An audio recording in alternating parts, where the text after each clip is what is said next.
ఈ వినాయక చవితికి కమ్మని ఉండ్రాల పాయసం ఎలా ప్రిపేర్ చేసుకోవాలో ఇప్పుడైతే చూసేద్దాం. స్టవ్ వెలిగించి బాండి హీట్ చేసుకొని 1 టేబుల్ స్పూన్ నేతినైతే వేసేసుకొని డ్రై ఫ్రూట్స్ని ఇలా వేగించేసుకోవాలి. 1.5 గ్లాస్ నీటికి 1 గ్లాస్ వరిపిండి వేసి ఇలా మెత్తగా ఉడికించేసుకోవాలి.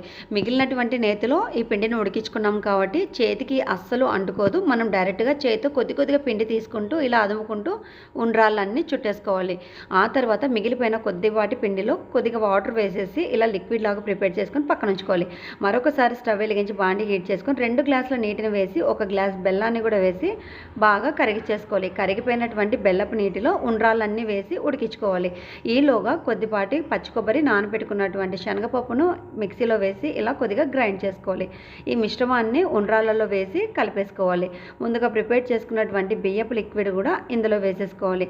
పూర్తిగా చల్లారిపోయిన తర్వాత కాచి చల్లార్చుకున్నటువంటి పాలను కూడా ఇందులో వేసి కలిపేసుకున్నామంటే ఎంతో రుచికరమైన ఉండ్రాల పాయసం రెడీ.